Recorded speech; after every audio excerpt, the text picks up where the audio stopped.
네, 여러분 반갑습니다. 네, 반갑습니다. 저희 이제 처음이시죠? 네, 처음이신데 저희는 이제 그 우리 흔히 익숙한 패널 토크가 아니라서 이렇게 순서대로 이렇게 기회를 드리거나 그러지 못합니다. 그래서 마이크는 늘 입 가까이에 들고 바로바로 발언을 해주셔야지 나중에 끝난 뒤에 이제 분량이 나오게 됩니다. 그래서 그 부분 양해 부탁드리고요. 하여튼 오늘은 이제 토크입니다. 패널 디스커션이 아닙니다. 네, 그 점 늘 저희가 이제 다시 한번 강조드리고 있습니다. 제가 뭐 소개를 해드렸어요. 근데 뭐 대강 사실관계는 다 맞죠? 네. 대강 맞습니다. 대강 맞습니까? 네. 그래서 뭐 여러분들 오늘 그 하여튼 뭐 한국 게임에 대해서 걱정 반 기대 반을 품고 계시면서 살아오신 바를 얘기해주는 자리로서 이제 모시게 됐었는데요. 최근에 이제 어떻게 지내셨는지 그 점부터 좀 여쭙고 싶어요. 그래서 다들 뭐 여러 가지가 있던 지금 시즌이지 않습니까? 그래서 어떻게 지내셨는지, 그리고 요즘에 어떤 것에 이제 관심이 있는지, 그 부분부터 좀, 하면서 조금 워밍업부터 시작을 하도록 하겠습니다. 네. 뭐, 아무나 얘기해 주셔도 되고요. 네. 쑥스러우시면은 뭐 제가 뭐, 네. 우리 강 회장님, 이제 그 협회 이름이 바뀌셨어요? 네. 제가 그 협회장을 맡게 된 지 2년이 됐고 올 네네. 2월 말 3월 초에 이제 연임이 결정돼서 네네. 다시 2년 협회장직도 수행하게 됐는데요. 네. 2년간 잘 못해서 하기로 한 걸 많이 못해가지고 하기로 한 건 좀 해라 이런 의미에서 좀 연임을 좀 해라 이렇게 좀 많은 분들이 말씀해 주시지 않나 생각을 합니다. 뭐 축하드립니다. 예, 감사합니다. 예. 그래서 저희 일단 뭐 또 오늘 말씀드릴 기회가 있겠지만 저희 업계가 뭐 저희도 충분히 더 재도약할 수 있고 다시 한번 성장의 기회를 가질 수 있다고 생각은 하지만 그러기 위해서 저희 협회가 할 일 중에 굉장히 큰 부분이 뭔가 그런 저희 많은 게임 기업인들이 뭔가 더 한번 도전해 볼 수 있는 그런 여건을 만들어 드리는 것이 굉장히 중요한 부분이고 거기서 또 굉장히 또 저희가 중점을 두고 가야 될 부분들이 좀 여러 가지 사회적 인식이나 뭐 좀 여러 가지 규제나 이런 부분에 대해서 좀 해법을 좀 내는 것이 중요한 부분이라고 생각합니다. 그래서 그러기 위한 토대를 2년간 좀 쌓았다고 생각을 하고요. 네네. 앞으로 좀 그런 부분들에서 가시적인 성과가 나오면 네네. 그것들이 결국은 또 저희 게임 기업인들이 뭔가 새로운 창작 도전에 나설 수 있는 그런 네네. 여건을 좀 만드는 데 도움이 될 만한 그런 부분이 아닐까 생각이 듭니다. 뭐 그런 하고 약간 좀 거리감은 있지만 또 협회 명도 변경을 했는데요. 예. 뭐 저희 그 이전에 이름이 좀 굉장히 광해의 의미를 담고자 하는 측면에서 좀 정책을 좀 다르게 가져가 봤었는데 네네. 좀 저희 산업계에서는 왜 게임을 게임이라고 못 부르느냐. 예. 홍길동도 아니고 뭐 이런 예, 우스갯소리도 좀 있었는데요. 네. 좀 게임 산업이라는 것들이 게임이라는 단어가 갖는 한국에서의 의미가 약간 좀 부정적인 면이 좀 있으니까 좀 그걸 네. 좀 강의 의미를 넓게 가져가자는 측면이 있었는데 오히려 그런 방식보다는 게임이라는 부분을 더 명확히 하고 네. 그 인식 부분에 좀 저희 국민분들이 좀 부정적인 인식이 있으시다면 그런 예. 부분들을 긍정적인 쪽으로 전환할 수 있도록 노력을 더 적극적으로 기울이는 게 맞다고 생각을 하고 있고요. 예. 그런 측면에서 예. 이름을 다시 바꾸게 되었습니다. 이제 게임이라는 이름을 이제 되찾는 그런 세레머니가 있었던 거네요. 어떻게 보면. 되찾는다기보다는 좀 뭐 굳이 이거를 저희는 게임 산업인데 예. 좀 다르게 포장할 필요는 없지 않냐. 물론 그 전에 이름이 좀 부르기 어려서 그렇지 굉장히 좋은 의미를 갖고는 있습니다. 한국 인터넷 디지털 엔터테인먼트 협회라고요. 네. 사람들이 똑바로 발음을 했었나요, 그 시절에? 저도 처음엔 혀가 좀 꼬여가지고 좀 힘들었었는데요. 예. 특히 이제 강공서분들이 예. 그 정부 공식 문서에는 칸이 명확하게 제한이 돼 있는데 그리고 저희가 영문명도 있었는데 영문명은 K-IDEA라고 좀 K-IDEA라고 그래서 굉장히 좀 의미 있어 보이고 괜찮았었는데 좀 영문으로 기재하시면 안 된다고 그러더라고요. 한글로 쓰셔야 되는데 칸이 모자라고 저희 때문에 힘들었다고 비난도 좀 많이 받았었습니다. 예. 하여튼 뭐 여러모로 이제 축하드립니다. 그리고 뭐 이제 일 좀 제대로 하라고 다시 뽑아주셨다고 이렇게 겸손히 말씀하셨는데 그 일이 어떤 건지에 대해서는 우리 좀 차근차근 좀 얘기를 좀 해봐야 될 것 같습니다. 네. 여러분들 어떻게 지내셨습니까? 네. 예, 저부터 네, 먼저 네. 말씀드리겠습니다. 저는 제 작년 11월인가요? 그때 이제 소위 확률화 아이템, 네네. 이제 그 규제 이슈가 왜 사회에 이제 논란이 돼가 특히 이제 국회 차원에서 한 두세 가지 정도 입법안이 제안됐었죠. 예, 예. 확률 아이템 이제 관련된 이슈가 제기되고 이제 우리 국회의원들께서 이제 그 확률 아이템의 어떤 확률 공개를 강제적으로 이제 규제하는 그런 식의 이제 입법안이 제안되어서 이제 산업계에서 이제 그에 대한 대응으로 이 자유 규제를 그러니까 법적 규제가 아니라 자유 규제를 좀 적용할 필요가 있다라는 그런 이제 문제의식 하에서 작년 11월에 이제 확률 아이템 자유 규제 협의체라는 그런 이제 테이블을 마련했었습니다. 그래서 이제 뭐 저도 참여했었고요. 그러니까 이제 관련 전문가라든지 업계 참여해서 향후 이제 확률 아이템 자유 규제를 어떻게 설계를 할 것인가, 네네. 어떻게 설계하고 이제 적용할 것인가에 대해서 같이 이제 논의하는 테이블을 마련했었고, 그 이제 테이블에서였던 논의 결과를 올해 2월에 이제 협회가 자유 규제 강령 선포식을 했었습니다. 네, 협회라고 하시면은 게임 협회, 게임 협회. 회장님의 협회. 예, 네. 예. 오늘 참 주시는 기업협회죠? 네네. 예, 죄송합니다. 예. 아무튼 이제 2월에 한국 게임산업협회가 확률 아이템 자유규제 강령 선포식을 이제 갖고 이제 요번에 이제 자유규제의 핵심은 이제 자유규제를 이제 설계하고 집행하고 감시하는 기구를 만드는 게 핵심적인 내용 중에 하나였습니다. 그래서 이제 자유규제 평가위원회라는 위원회가 꾸려졌어요. 왜 하면 말씀드리면 제가 또 위원장을 맡아가지고 축하드려요. 예, 네. 감사합니다. 예. 네, 여러분 이 시점에서부터 이제 박수가 한 번쯤 이렇게 나와요. 감사합니다. 예, 예. 그래가지고 이제 지금 이제 7월 1일부터 아, 1일부터 이제 뭐 본격적으로 이제 시행이 될 예정입니다. 예. 예. 확률형 아이템 자율규제 평가위원회 예, 예, 이제 예, 위원장으로 예, 예, 예. 이제 오늘 어떻게 보면 이제 오셨다고 볼 수도 있겠네요. 예.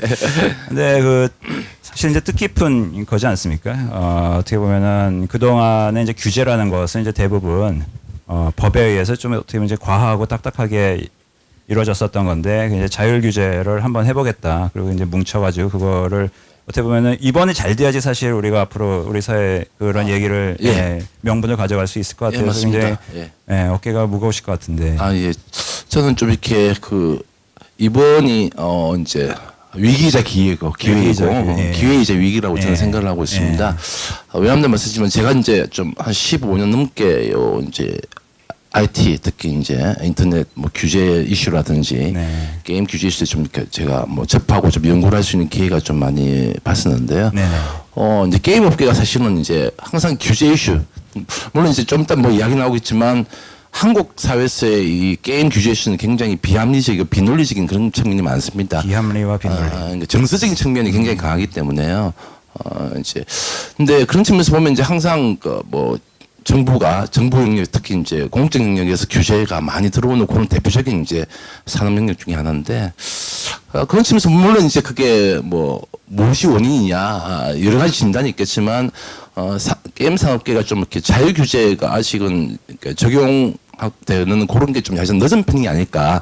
근데 저는 이제 개인적으로 요 기소라고 한국 인터넷 자유정책 기구가 있는데 제가 이제 2009년 3월에 출범할 때 정책위원회 위원 한 2년 반 정도 했었습니다. 그러니까 어떻게 보면 이제 우리나라에서 IT 분야에서 자유규제 최초의 자유규제 기구를 할 수 있는데 그런 이제 경험이 있기 때문에 근데 그에 비하면 좀 이렇게 자유규제가 늦은 편이 아닐까라는 생각을 하고 있는데 물론 원인은 여러 가지 이제 진단이 가능하겠지만 아무튼 저는 이제 그런 측면에서는 이제 이번이 기회이자 위기이고 위기이자 기회다라는 측면에서 이번에 이제 확률 아이템 자유규제를 계기로 해서 이 자율 규제를 갖다가 제대로 착근을 제대로 시킨다 그러면 저는 좀 전망을 밝지 않느냐라는 그런 이제 일단 추상적 차원에서는 그 정도까지 말씀드리겠습니다. 감사합니다. 그래서 뭐 이제 민간의 자치에 의해서 이제 질서를 찾아가는 그런 과정을 이제 스스로 보여주겠다라고 선언을 하신 거니까 뭐 응원하도록 하겠습니다. 다른 분들 그동안 어떻게 지내셨습니까? 저희는 먼저 소개를 좀 드려야 될 것 같은데요. 저희는 나나리 스튜디오라고 일단 조그만한 스튜디오고 사실 여기 계신 분들이랑 비교해서는 너무 경력도 많이 차이가 나고 생긴 지 얼마 안 된 회사입니다.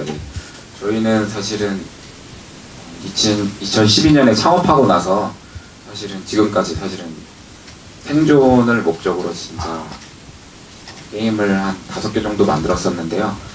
저희가 다른 회사와 달리 저희가 다 대학생 때 창업을 했어요. 아. 그래서 게임계 경험이 있는 분이 한 분도 안 계셔가지고 시행착오를 많이 겪었고요. 작년에 셀리의 법칙이라는 게임을 인디 인턴 개발자인 대학생분하고 같이 만들었는데 그게 운 좋게 구글 인디게임 페스티벌에서 입상을 하면서 조금 이름이 알려지게 되었고요.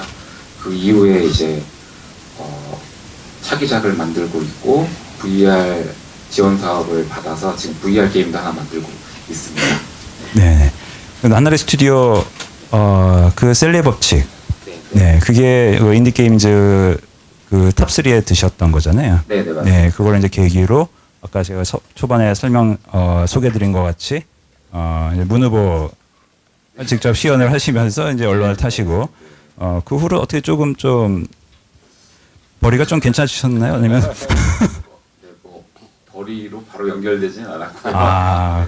다만 그래도 많은 분들이 네네. 알아봐 주셔가지고 아, 네. 또 후보님께서 게임 업계에 되게 호의적으로 아, 네네. 말씀을 예, 예. 들어주셔가지고 네. 좀 많이 희망을 품게 되었고 아, 예. 앞으로 저희도 조금 더 새로운 게임을 만들 수 있는 뭔가 용기를 많이 얻었던 자리였던 것 같아요. 아, 네네. 차기작 이름은 뭔가요?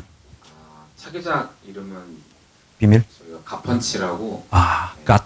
네, 그 견습생 신이 네. 정직 신이 되기 위한 전작을 다룬 게임이에요.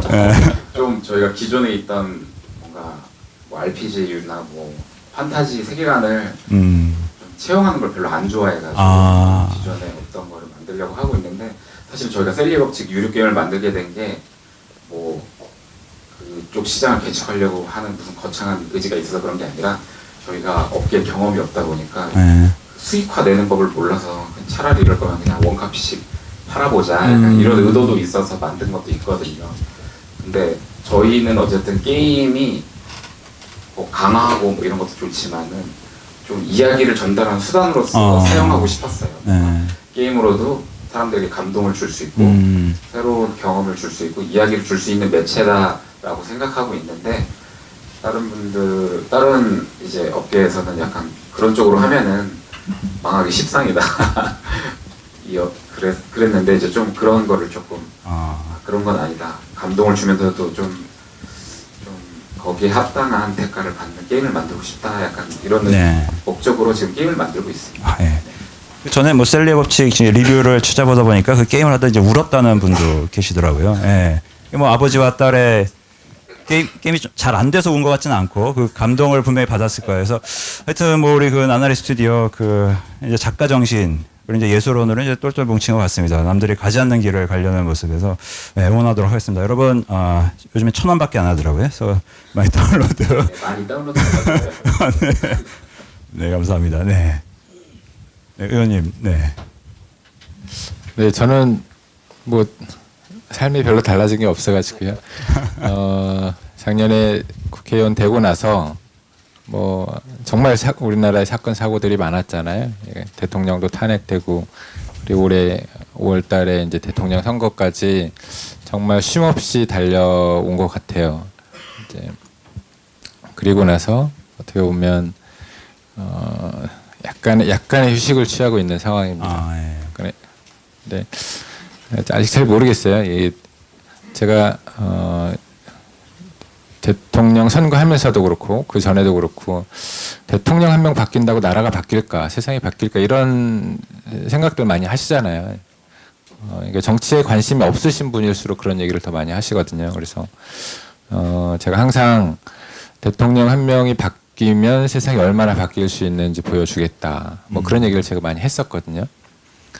이제 불과 3주 됐는데 3주 만에 세상이 그래도 조금은 바뀌어가고 있다라는 생각이 드는데 근데 사실 곰곰이 생각해 보면 문재인 대통령이 그러니까 문재인 대통령으로 바뀌고 나서 뭐 여러 가지 조치를 취하셨는데 그게 새로운 걸 한 거는 사실 거의 없거든요. 그냥 국민들이 그동안에 뭐 짧게 보면 5년, 더 길게 보면 한 10년 동안 많이 얘기하신 것들을 그냥 국민들이 얘기한 거를 그냥 한마디 하시고 좀 고치고 그랬던 거여서 그게 어떻게 보면 예전에 이제 박근혜 대통령이 처음에 비정상의 정상화 이런 얘기를 많이 하셨었는데 저는 그 비정상이 정상화되는 과정이라고 생각을 하고요.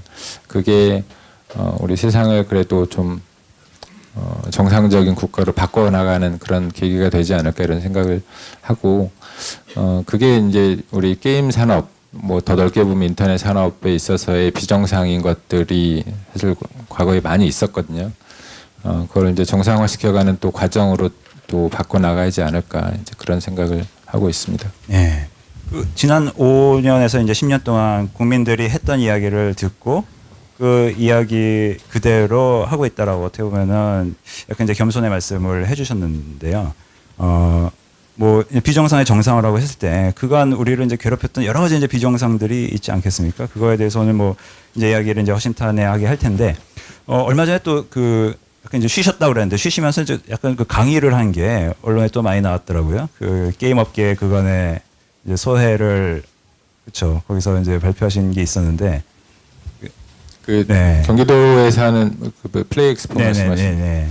네, 거기서 생각보다 시간이 되게 짧더라고. 20분 동안 네. 뭔가 얘기를 하려 했는데 20분 동안 얘기하면서 뭐 다른 얘기는 기사에 안 나고요. 네. 제가 크게 보면 두 가지 말씀을 드렸는데 제가 게임 업계에 있으면서 제일 힘들었던 부분 중에 과 관련된 얘기를 한번 했었고요.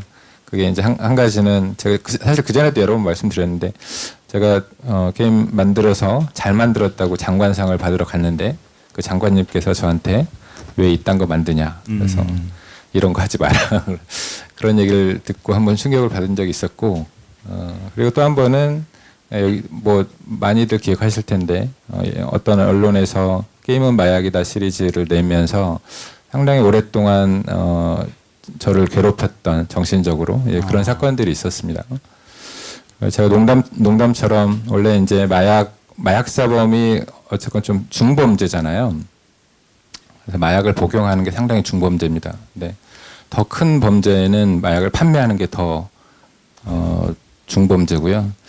그것보다 더 큰 범죄는 판매를 목적으로 제조하는 거거든요. 근데 사실 저희 게임사들이 퍼블리싱이 이제 판매를 목적으로 하는 거고 퍼블리싱하면서 개발하면 이제 판매를 목적으로 개발하는 그런 어떻게 보면 중범죄 중에 중범죄를 저지르고 있는 그런 집단으로 좀 매도되고 있는 그런 상황을 보면서 되게 힘들었다 이런 말씀을 한번 드렸고 그다음에 이제 새로운 정부에서는 아까 비정상의 정상화라는 표현도 했지만 어쨌건 최소 규제 그리고 최소 규제의 최소 규제가 가능하려면 업계에서의 자율 규제가 꼭 같이 수반돼야 된다 이런 말씀을 그때 좀 드렸었습니다.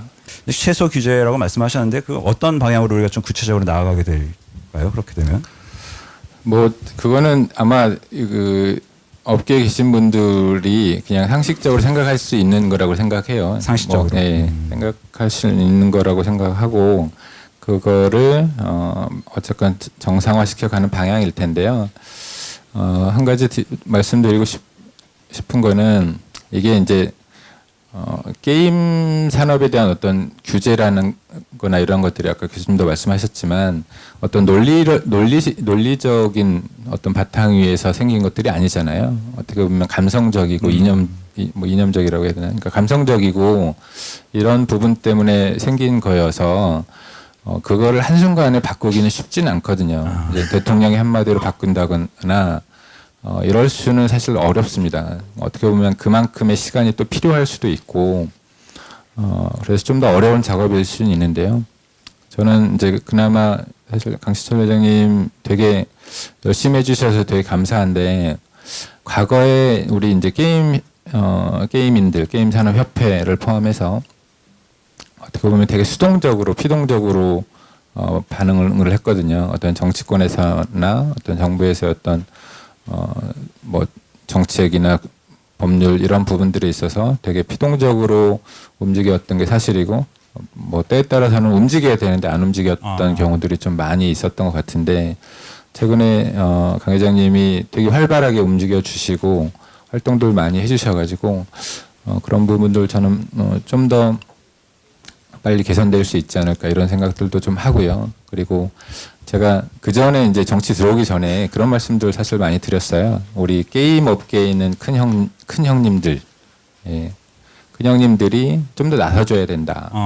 항상 소위 바른 말 하는 사람들은 다 이제 이런 인디 게임 개발자들, 뭐 그런 분들이 큰 그 소리를 내는데 물론 그런 소리도 중요하지만 그런 소리는 작잖아요. 네, 그럴 수가 없으니까 어쨌건 협회를 대표하시는 분들이나 그다음에 업계를 주도해 나가시고 계시는 큰형님들께서 그런 목소리를 우리 업계의 목소리를 산업의 목소리를 내주셔야 그래도 뭐 2개 규제가 생길 거 하나로 된다든지 그래도 우리 개발자들 뭐 사실 더 중요한 게 뭐 소비자들일 수 있는데요. 국민들 눈높이에 맞춰서 어떤 그런 규제들이 생기지 않을까 이런 생각들을 했었는데 어쨌건 강 회장님이 너무 열심히 해주셔가지고 너무 감사드립니다. 네. 이어서 제가 네. 의원님께서 굉장히 중요한 말씀을 한 2가지 정도 하셨다고 생각하는데요. 그러니까 최소 규제의 원칙을 말씀해 주셨는데 굉장히 중요한 말씀이고 중요한 포인트 생각하고 있습니다. 그런데 저는 이제 게임 산업계가 워낙 규제가 많이 적용되고 있어가지고 더 이상 또 추가할 규제가 있을까 싶기도 하고요. 지금 만렙입니까 지금 규제가? 그래 맞습니다. 그게 맞습니다. 제가 그래서 오히려 이제 최소 규제의 원칙을 갖다 응용을 하면 그러니까 앞으로 더 이상 규제를 하지 않는다라는 의미보다는 그것도 있지만 기존의 불합리한 규제를 좀 완화시키거나 폐지하는 방향으로 정책을 좀 다시 설계할 필요가 있지 않을까 저는 생각을 하고 있습니다. 대표적으로 이제 다들 아시겠지만 청소년보호법에 있는 강제 샷다운제, 샷다운제 같은 경우는 물론 이제 헌법재판소가 합헌 결정을 했고 법에 규정됐긴 하지만 제가 보기에는 이거는 정말 우리가 좀 뭐 현행 정부에서 가능할지 모르겠지만 그건 특히 국회에서 법 개정을 통해서 할 문제이지만 좀 폐지를 하는 게 필요하다라는 생각을 하고 있습니다. 경제에서 샷다운이야말로 저는 진짜 정말 불합리한 규제 대표적인 상징이 아닐까 저는 생각을 하고 있습니다. 한 교수님 예전에 그게 네. 헌법적으로 문제가 있다 이런 말씀. 저 운하 최초 12년 전에 운하 최초로 제가 쓴 논문입니다. 위헌이더라고. 근데 헌법재판소는 위헌이 아니라고 해가지고 제가 좀 이렇게. 네. 그다음 두 번째- 그런 걸로 맘상하시면 안 됩니다. 예. 계속 예, 맞습니다. 예. 나갑니다. 네네. 그다음에 이제 또 저는 불합리한 규제의 가장 대표적인 경우가 이제 결제한도 규제라고 저는 생각하고 있는데 결제한도 규제는 또 재밌는 게 이제 법적 근거는 또 없어요. 지금 그러면 그냥 예. 공무원의 자율 규제로. 거기 이제 히스토리가 있는데 처음에는 이제 자율 규제 시작했다가 특히 웹보드의 고프로 때문에 점차적으로 이게 이제 법적 규제화, 그러니까 정부 규제화된 대표적인 케이스인데 여기 이제 저는 여러 가지 좀 문제가 있지 않나요? 왜냐하면 이제 되게 사행사 뭐 도박이라든지 뭐 담배 이런 경우 외에는 가격 통제나 구매 통제를 하는 경우가 거의 없거든요. 예컨대 뭐 명품백 뭐 사업 보신 적 있으신가요? 그러네 명품백 50만 원밖에 못 산다 이런 규제 없으니까. 없죠.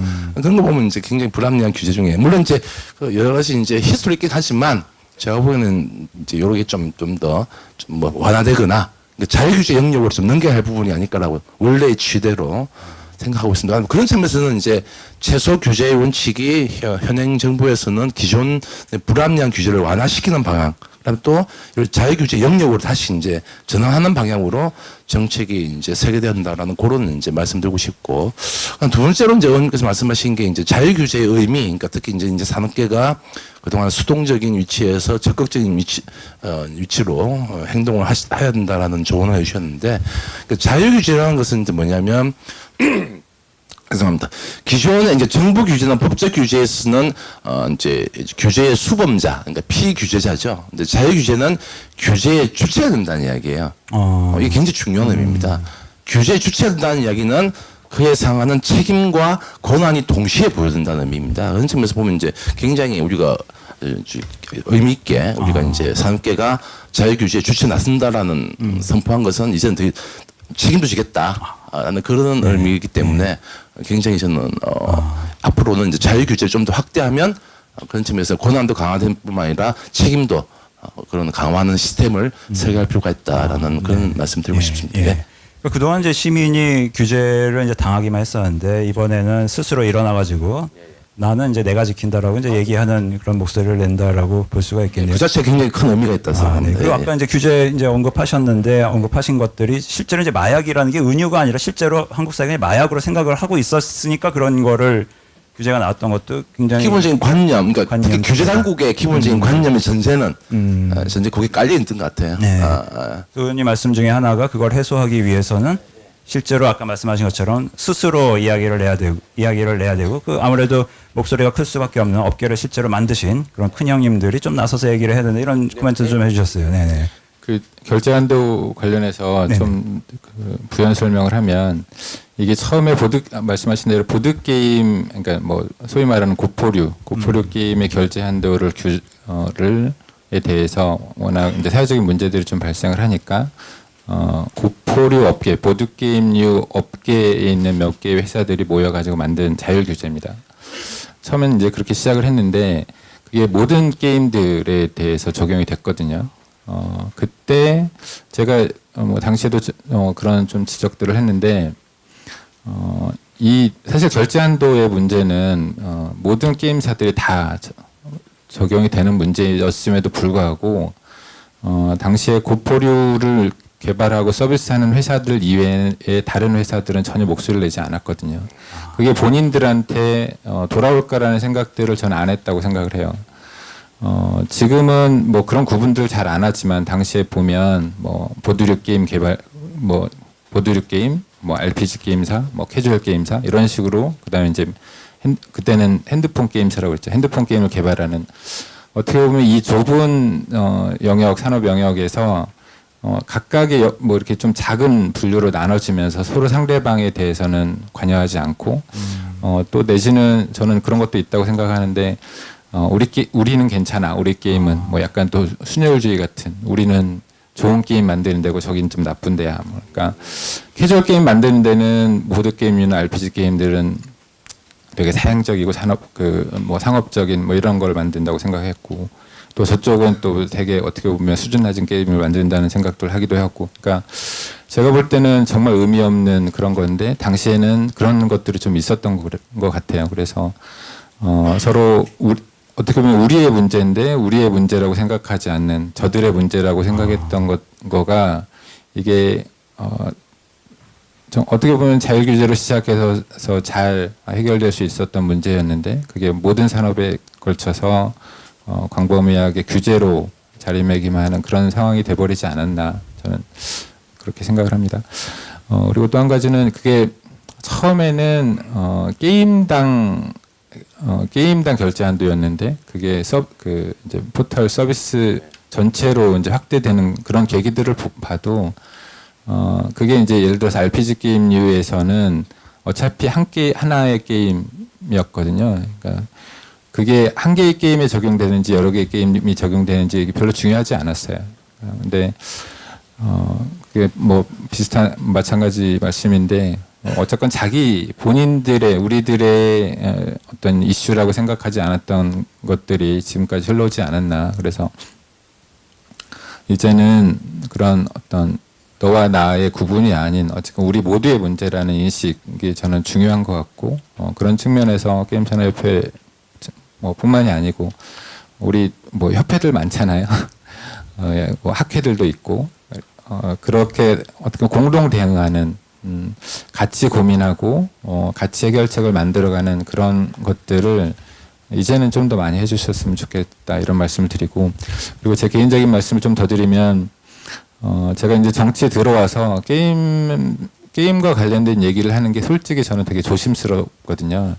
그게 저 개인의 문제가 아니고 기존의 우리 게임 산업에서 어떤 우리 정치권을 대하는 태도랄까 이런 게 되게 자기 할 말 안 하고 괜히 얘기하면 뭐 모난 돌이 정 만든다고 또 한 대 또 맞을 것 같고 이런 생각들을 좀 많이 하시다 보니까 하고 싶은 얘기가 있어도 얘기를 안 하시는 그런 경향들이 좀 많이 있었습니다. 그래서 제가 어쨌거나 저는 게임인 출신의 정치인으로서 게임 얘기를 안 할 수는 없고요. 그래서 얘기를 하는데 이게 또 저 혼자 너무 앞서가면 또 그 업계에 계신 분들한테 또 피해가 갈 수도 있고 그러다 보니까 지금도 사실은 그 수위 조절하고 이 보폭을 조절하는데 좀 항상 고민하면서 하거든요.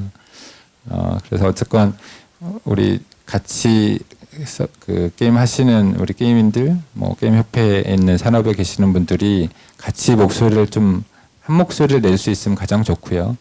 그런 역할들 좀 많이 해주시면 좋겠다 이런 말씀을 좀 드립니다. 뭐 오늘 주제가 이 얘기 안 나올 수밖에 없겠습니다. 그동안 이제 한국 게임이 더 못 피어나간 것 중에 하나로 많은 사람들이 이제 사실 이제 규제를 꼽은 일들이 있었어요. 아까 뭐 이제 가격 총량 규제입니까? 정확히 가격 통제. 네. 네네. 결제 한도. 근데 아까 말씀하셨듯이 그게 실제로 이제 법적 조항 같은 게 있는 게 아닌. 게임 산업법에는 법적 근거가 없죠. 게임 산업법에는. 아. 그러니까 어떤 방식으로 그걸 하냐 그러면 이제 원래 아까 말씀하신 대로 원래는 이제 자율 규제 시작했는데 이제 그 등급 분류를 신청할 때 게임을 이제 제공하기 위해서는 등급 분류를 받아야 됩니다. 게임 관리위원회부터 보면 이제 신청할 때 자기 기술서에 체크하는 게 있습니다. 뭐 음란성, 뭐 폭력성, 뭐 사행성 부분인데 그 중에 이제 그러니까 저기 결제한도 50만 원 갖다가 적용하고 있느냐 체크하는 부분이 있는데 그걸 체크 안 하면 등급 분류를 내주지 않습니다. 그러니까 사실상 그게 그러니까 정부 규제로 작동하고 있는 것이죠. 어쩌면 이제 입법부를 바이패스한. 뭐 그럴 수도 있죠. 아무튼 근데 뭐 여러 가지 이제 뭐 히스토리가 있고 맥락이 있긴 하지만 아무튼 지금은 현재는 정부 규제로 이제 쇼만의 규제로 작동을 하고 있는 것이죠. 네. 흥미롭네요. 네. 회장님 지금 뭐 이 규제도 나왔습니다만 지금 당장 이제 해소하고 싶은 게임 업계 입장으로서는 그런 여러 가지 비정상들이 있다고 친다면 뭐 어떤 것들이 있을 수 있을까요? 뭐 말씀해주신 결제 한도도 굉장히 저희한테는 그 중요한 이게 뭐 얼마나 그 산업 성장을 발목을 잡고 있느냐에 보다는 기본적으로 이 산업은 어떤 소비자들이 이용하고 지출하는 거를 통제 관리해야 된다라고 생각하는 것 자체가 좀 뭐 게임을 만드는 사람들 입장에서 보면 물론 사실 이건 이제 온라인 게임 결제 한도로 잡혀져 있는 부분이어서 모바일 쪽은 해당 사항이 없습니다만 그리고 뭐 굉장히 빠르게 모바일 쪽으로 전환되어 있고 또 VR이나 AR이나 이제 새로운 플랫폼들이 계속 나오고 있기 때문에 사실은 이런 어떤 그 규제들이 갖는 의미가 조금만 시간이 지나도 사실은 의미가 없어져 버리는데 사실 제일 중요한 부분은 그냥 이거는 통제 관리해야 된다라고 생각하는 접근이라고 생각을 합니다. 그래서 굉장히 저희 결제 한도 부분은 좀 뭐 계속 법적인 근거가 없이 진행되고 있다고 말씀해 주셨는데 좀 빨리 실제적으로 적용이 안 되도록 배제돼야 된다고 생각이 들고요. 저희 이 국면에서 또 한 말씀 드리고 싶은데 지금 이 문제에 대해서 모바일 게임 개발사 내지는 모바일 게임 서비스하는 회사들이 전혀 목소리를 안 내거든요. 온라인 게임의 문제라고 생각을 하세요. 저는 그러면 안 된다고 말씀을 드리고 싶어요. 잘 아시다시피 셧다운제도 지금 모바일 게임에 대해서 유예되고 있는 상황인 거거든요. 결제 한도 문제도 사실 잠재되어 있는 거고요.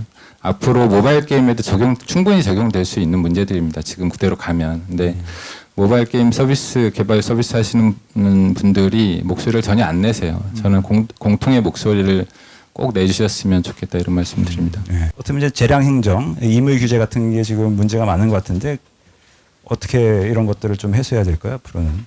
진짜 어려운 질문하셨네요. 근데 원래 이제 그 규제 특히 법률을 통한 법을 통한 규제 같은 경우는 일정 정도의 이제 그 법을 그러니까 법을 만드는 그 국가기관은 입법부고 이제 법을 집행하는 이제 국가의 대표적인 게 행정부인데요. 행정부에 대해서는 이제 집행에서 재량권을 주는 게 일반적이죠. 다만 재량권 행사가 합리적이냐, 객관적이냐, 투명하냐가 굉장히 중요한 포인트인데 지금까지 이제 물론 이제 지금 이제 뭐 게임 금방 말씀하신 케이스 같은 경우는 등급 분류의 문제인데 제가 보기에는 이제 그런 등급 분류 요번 케이스 같은 경우도 이제 과연 근거가 과연 이제 합리적이냐라는 그런 이제 논쟁의 여신이 있는 것 같아요. 아무튼 이제 정리하면 그러니까 행정의 재량을 완전히 원천적으로 부인할 수 없지만 그런 제한권 행사가 합리적이고 객관적으로 투명하게 행사될 수 있도록 뭔가 통제가 가해질 필요가 있다라는 그런 어떤 차원에서 말씀드리겠습니다. 우선적으로. 등급 분류 관련해서 조금 불만이 계신 분들이 많아요. 특히 등급 분류. 분류를 받지 않으면 모바일 게임들 일단은 출시를 할 수가 없으니까 무조건 받아야 되거든요. 근데 그 기준이 되게 모호해서 막 모호해서. 예를 들면 우리 게임은 이런 등급을 받을 게임이 아닌데 뭔가 왜 이렇게 받았는지 막 거기에 대해서 규제가 되게 많다 약간 이런 얘기를 하시더라고요. 그런 부분에 대해서 조금 더 사실은 등급 분류 자체를 뭐 엄청 막 잔인하거나 엄청 뭐 음란하거나 이런 게임에 대해서는 그렇게 해도 되겠지만은 이런 등급을 분류하는 것 자체가 인디 게임 만드는 데는 조금 다양한 게임을 만드는 데는 아예 조금 좀 저해되는 요소가 지금은 게임을 출시하기 전에 무조건 받아야 되는 거죠. 네, 등급 예. 분류를 안 받으면은 뭐 어디 올릴 수도 없고 막 이런 돈도 들지 않습니까? 예, 그렇기 때문에 아예 어떤 개발자분은 한국에는 아예 출시를 안 하시는 분도 계세요. 인디 게임 개발자분 중 아예 나 그럼 이렇게 등급분류 받을 거면 내 게임은 한국에 출시 안 해. 그냥 미국이랑 외국에만 할래. 이런 분들도 계시거든요. 그래서 약간 등급 분류를 조금 더 객관적으로 하든지 아니면은 조금 더 완화했으면 좋겠다 이런 생각이 듭니다. 네. 그 제가 사후 규제가 될 수도 있을 것 같은데. 우리나라 이제 등급 분류 제도는 이제 법적 규제죠. 그러니까 법에서 반드시 받게 돼 있는 의무화하고 있는 법적 규제입니다. 그러니까 이제 그 쉽게 말해서 이제 공적 규제에 해당됩니다. 이제 근데 이제 문화산업 같은 경우에 영화, 비디오물, 게임물은 사전에 등급 분류를 받게 하는 건데, 근데 전세 이제 다른 나라 이제 입법례를 보면 이제 우리나라 같이 공적 규제, 그러니까 국가가 강제하는 등급을 분류해주는 그런 시스템을 채택한 나라도 있고, 미국이나 뭐 유럽과 같이 이제 물론 유럽 나라도 개별과 약간씩 다르겠지만 시장에서 자율적으로 하는 경우도 있습니다. 근데 이제 뭐 미국 같은 경우에는 뭐 ESRB라는 시스템이 자율적으로 구축돼 있고요. 유럽에는 또 유명한 패기 시스템이 또 있기도 하죠. 근데 이제 제가 생각하기에는 이제 국가가 이렇게 공적으로 규제하는 경우에는 정말 정책의 의미에서 규제로서 의미가 강하지만 자율적으로 하는 경우는 규제로서 성격보다는 일종의 이용자에 대한 정보를 제공한다 그럴까요? 정보에 관한 정보를 제공하는 거죠. 이 콘텐츠, 이 정보의 내용적으로는 몇 세 이상의 이용자만 이용할 수 있다는 인포메이션을 전달해주는 일종의 서비스 개념이 강하다는 생각이에요. 그런 측면에서 보면 이제 말씀하신 대로 기존에 했던 규제로서 성격보다는 탈피시키고 그 정보에 관한 정보를 제공해 준다라는 서비스 성격이 좀 강하신 방식으로 다시 한번 제도를 한번 새겨보자는 그런 말씀이 아닐까 싶기도 하고요. 두 번째가 이제 기존에 했던 객관성, 명확성, 예측 가능성을 좀 더 뭐 기존에 이제 현행 공적 규제를 여전히 유지한다라도 기존의 뭐 객관성, 명확성을 좀 투명성, 뭐 예측 가능성을 좀 제고하는 방식으로 제도를 좀 개선해 달라는 그런 요구인 것 같습니다. 예. 네. 예. 지금 뭐 한국 지금 오늘 게임 산업 제도약은 가능한가라는 주제에는 사실 지금 한국 게임 산업이 이제 주저앉았다라는 이제 대전제가 깔려 있어요. 그래서 요즘 뭐 이제 외신 같은 데도 보면은 이제 일본 같은 경우 이제 다시 이제 게임 산업이 굉장히 피어나는 것 같고 최근에 뭐 이제 스위치나 뭐 이런 것들 대박 난 거 보면 그리고 이제 미국 같은 경우도 이제 오버워치나 이런 것 하여튼 뭐 잘 되는 게 옛날에는 한국이 이제 게임에 대해서 어떤 장르를 정의하고 이제 새로운 뭐 시장을 열고 이런 리더십이 보이는데 요즘 사실 저같이 이제 게임 밖에서 보는 사람들 입장에서도 그게 많이 떨어진 것 같거든요. 근데 정말 그 이유가 이제 게임 내부에서는 이제 규제 때문이라고 말씀들을 많이 하시지만 정말 그런 건지도 한번 좀 여쭙고 싶어요. 규제 플러스. 네, 일단 저 앞에서 네. 뭐 얘기 너무 길어지면 안 되겠지만 제가 네. 짧게 좀 더 말씀을 드리면 일단 규제라는 부분이 당연히 규제가 필요한 부분은 규제해야 된다고 생각합니다. 뭐 규제라는 게 잘못됐다라고 생각하지는 않습니다. 근데 문제는 저희가 아무런 문제 없이 잘하고 있는데 규제를 만든다 이런 것이 아니라 문제가 있을 수 있고 그거는 그럼 어떻게 풀어야 되느냐에 대한 부분을 계속 논의하고 그게 일부의 문제라면 그 일부의 문제를 어떻게 커버할 것인가 또 대책을 세우고 그걸 실행하고 이런 게 중요할 텐데 그냥 저희가 느껴진 저희의 규제는 일부의 문제는 결국 니네 산업의 문제이기 때문에 산업 자체가 관리 규제를 받아야 된다라는 그런 것들이 그가 너무 누적돼 있지 않았나 이런 부분이 굉장히 좀 아쉽고요. 뭐 의원님 말씀해 주셨지만 사실 저희가 뭐 좀 일찍 시작했던 기업들이 불과 20여 년밖에 안 됐습니다. 뭐 이게 뭐 소통이 굉장히 부족했다고 생각하고 저희도 그거 인정하고 그렇지 않기 위해서 노력을 하고 있는데 그러니까 저희가 사실 산업으로 분리가 한지도 별로 오래 안 된 것 같습니다. 사실 2000년대 초반에는 게임이라는 게 돈을 버는데 도대체 이 꼬마들은 뭐야? 뭐 이런 인식 수준이었지.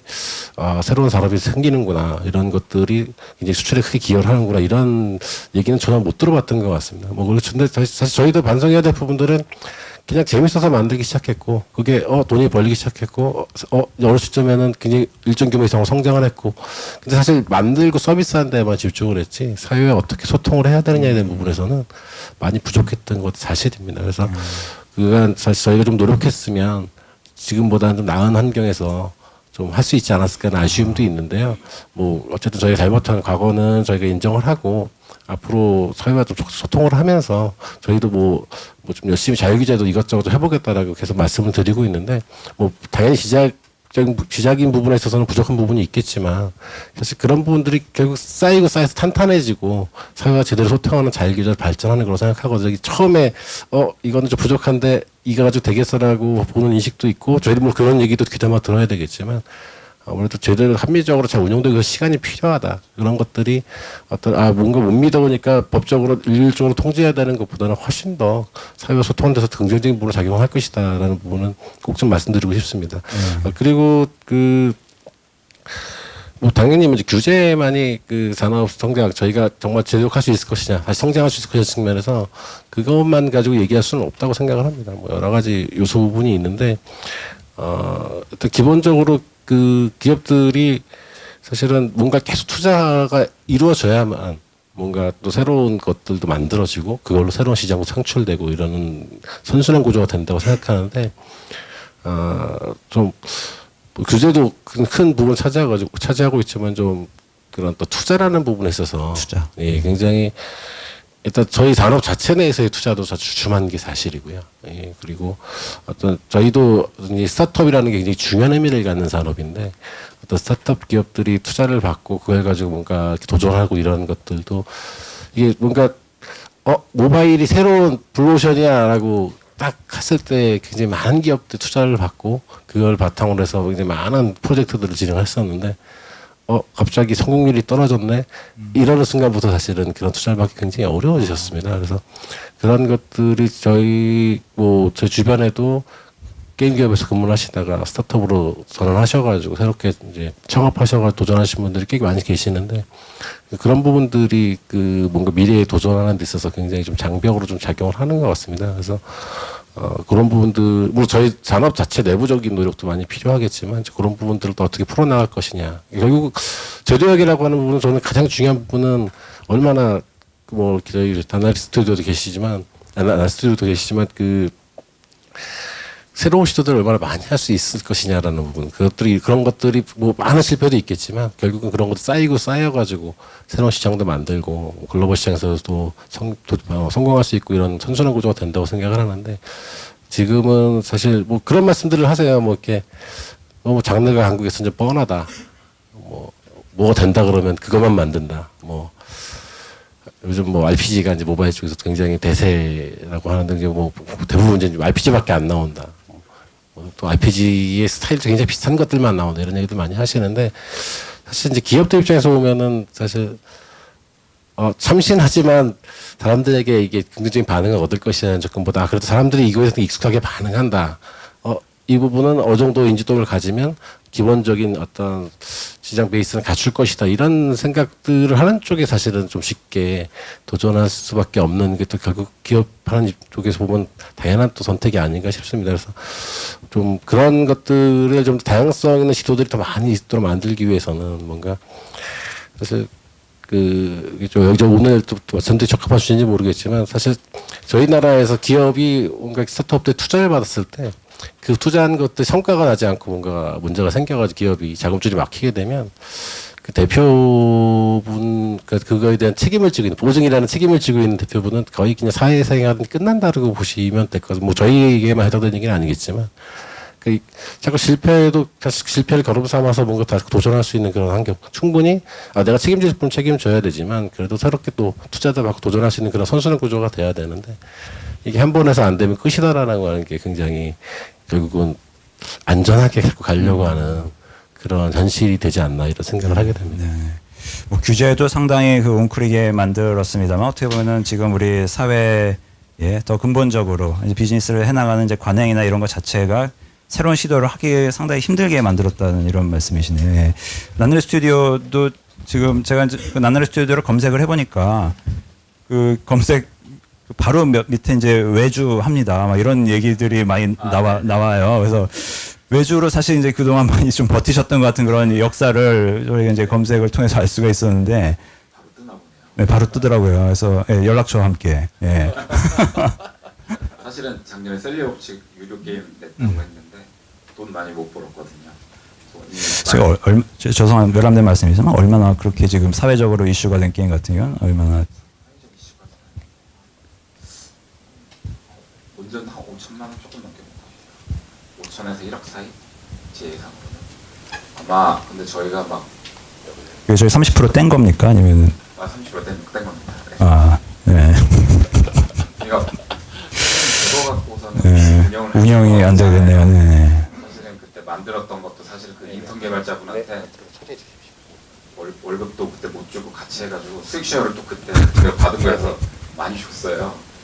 꽤 많이 드리고 그랬습니다.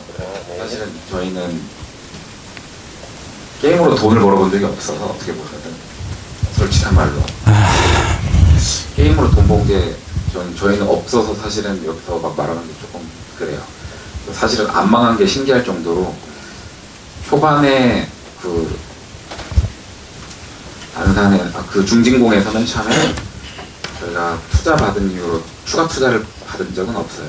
그래서 그거 끝나고 나서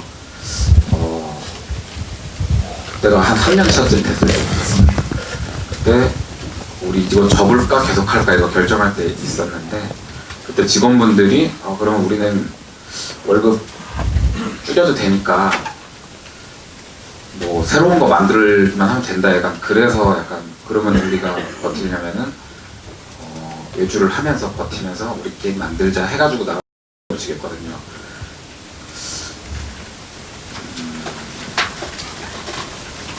야, 지금 분위기가 약간 이제 인간극장 비슷하게 흘러가고 있습니다. 네. 네. 그래서 저는 솔직히 말해서 막 대기업분들이 뭐 비즈니스적 입장에서 막 그렇게 얘기하신다고 하시는데 네. 일단 구글 인디게임 페스티벌을 저희는 되게 예. 그것 때문에 약간 좀 이름이 그나마 사실은 조금 그 이후에 상도 받고 막 상금도 받고 이름도 알려지고 해가지고 조금 나아진 건데요. 사실 이거 외에 저희보다 더 힘드신 개발자분들 되게 많거든요. 근데 이제 구글 인디게임 페스티벌이나 뭐 다양성을 좀 뭔가 선순환되는 구조 이렇게 만드는 노력을 선배 기업분들께서 조금만 더 해주셨으면 좋지 않았을까 이런 예. 생각해보면 뭐 일단 뭐 너네가 만드는 게 시장성이 없고 재미가 없고 했다고 하는데 그 비즈니스적인 측면만 강조하면서 한국 유저들은 한국 게임을 저는 점점 안 하고 있다고 생각하거든요. PC방만 가도 제 기준에 저는 오버워치 되게 재밌게 하고 있고 재밌더라고요. 롤이나 뭐 이런 거 많이 하고 있는데 뭐 규제 때문에 안 됐다고 핑계를 대기에는 조금 새로운 시도를 많이 안 하시지 않았나 많이 벌었다고 생각해요 저는. 제가 막 저희는 초창기 기업이고 언제 망할지 모르는 기업이니까 말하겠습니다. 근데 솔직히 말해서 조금 더 새로운 시도를 많이 해주시고 밑에 조금 가능성 있는 가능성 있는 기업들을 좀 많이 성장시켜서 다양성 측면을 해야 한국 게임 시장에서 좀 파이가 커질 것 같거든요. 뭐 최근에 뭐 넥슨에서 이제 막 모바일 쪽에서 이제 새로운 인디 게임류 같은 게 많이 나오고 있는 것 되게 저는 좋은 것 같아요. 근데 조금 더 많이 나왔으면 좋겠고요. 선배 기업분들께서 뭐 비즈니스적으로 뭐 그게 장기적으로 좋을진 잘 모르겠어요. 저는 솔직히. 어떤 이요? 그 천편일률적인 지금 현재 상황이 1위부터 100위까지 보면은 그렇죠. 진짜 저는 모바일 게임, 한국 게임 제가 한국 유저인데도 잘 안 해요. 왜냐면은 너무 비슷해가지고 일단은 RPG류가 너무 많이 나와 있고 자동 전투고 그리고 가차 네. 확률성. 예. 가차 확률성 게임 별로 안 좋아하거든요. 왜냐면 게임이 되게 종류가 많고 저는 어렸을 때 한국의 창세기전이나 뭐 이런 감동을 주는 게임들이 많았는데 뭐 규제 때문인지 뭔지 모르겠는데 뭐 한국 유저들의 책임도 있겠죠. 뭐 불법 카피를 하고. 근데 최근에 그런 모습을 보면 조금 뭐 일본에서는 뭐 풀수가 있으니까 패키지 게임에서 재밌는 감동을 주는 게임들이 많이 나오고 새로운 시도가 많이 나오고 하는데 왜 우리나라는 안 나올까 이런 생각을 하면은 단순히 비즈니스 측면이라고만 얘기하기는 조금 석연치 않은 부분이 있는 것 같아요. 새로운 시도를 해주셨어요. 네. 지금 굉장히 중요한 그 메시지를 던지셨는데 좀 어떻게 풀어야 됩니까? 지금 앞서서 우리 회장님께서 말씀하셨지만 스타트업이 결국은 그 틀을 깨는 거잖아요. 그동안 어떻게 보면은 그 타성에 젖었던 그 업계를 흔드는 건데 지금 사실 많이 안 나와요 최근에. 근데 지금 큰 회사들은 다 옛날 회사들이고. 말씀드리고 싶은 부분이 있는데 네. 뭐 당연히 좋은 말씀이시고 새겨드려야 될 부분이고 뭔가 기존 업계가 반성해야 될 부분도 분명히 많이 있다고 생각되는데 제가 말씀드리고 싶은 건 근데 이게 결국은 근데 인위적으로 할 수 있는 부분이 아니라 자연스럽게 흘러가는 부분이라고 생각합니다. 그러니까 사실 이게 뭐 엑스박스로 대변되는 북미 PC 패키지도 굉장히 활발하고 스팀 서비스도 있고 또 뭐 플레이스테이션으로 이렇게 쓰는 소니 뭐 닌텐도 사실 그 콘솔 패키지 쪽에서 굉장히 강세가 있던 게임에서 보면 게임을 굉장히 그 탄탄하게 잘 만들고 패키지를 구매하고 그걸 내가 마음껏 플레이할 수 있고 굉장히 그런 게임들이 좋다라고 보는 시각도 있고요.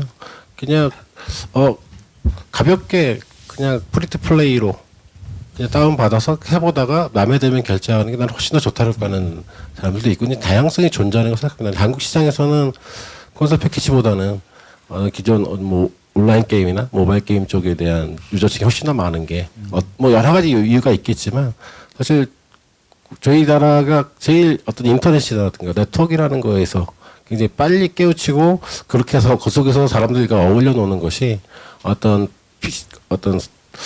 이미 정해져 있는 어떤 시나리오대로 움직이는 것에 비해서 훨씬 더 의미가 있고 재미가 있다. 이런 것들을 빨리 느끼시고 그것들이 활발히 졌기 때문에 저희 나라가 좀 다른 시장보다는 빠르게 좀 성장했던 부분이 분명히 있다고 생각합니다. 그리고 이렇게 제가 물론 좀 이제 뻔한 비슷한 게임들이 많이 나온다는 말씀 드렸었는데 사실 이런 것도 사실 어떻게 보면 저는 그냥 과정이라고 생각을 합니다. 그냥 뭐 한국 게임 잘 안 한다고 말씀하셨었는데 안 하는 분들이 많아지면 자연스럽게 또 다른 걸 하게 됩니다. 예, 그걸 안 하는데 그래도 이걸 해야지 하고 있는 사람들은 아마 없지 않을까 싶고요. 사실 요즘 한국 시장은 이게 또 아이러니하게 또 중국 시장의 영향을 되게 많이 받습니다. 중국에서 어떤 게임들이 되느냐, 중국에서 어떤 비즈니스 모델들이 되느냐. 사실 그런 부분들을 또 굉장히 많이 또 저희가 참고하면서 많은 것들이 이루어진다고 생각하는데 실제로 뭐 중국 게임들이 한국 시장에서 꽤 의미 있는 성공을 거두기도 하고요. 이게 사실 다른 곳은 안 그래도 저희 나라만 뭔가 자꾸 이상하게 가면 뭐 되게 뭐 잘못되고 있다라고 얘기할 수 있지만 사실 그렇지는 않다고 생각합니다. 이 북미, 유럽, 일본하고는 저희 아시아 시장은 약간 좀 다른 부분이 분명히 좀 있다고 생각이 들고 네. 그러면은 어떻게 성장을 해야 될까요? 지금 더 파일을 넓혀야 되지 않나요? 지금 일단 이제 저는 그래서 사실 또 규제 얘기로 도 돌아갈 수밖에 없는데 이게 당연히 스타트업 입장에서 보면 투자를 어떻게 하면 원활히 받을 수 있느냐는 부분이 가장 좀 중요한 부분이라고 생각합니다. 그냥 야 전환 날 가능성이 높지만 그래도 니네가 좀 투자를 좀 해라 라고 했는데 그걸 투자할 곳은 없다고 생각이 들거든요.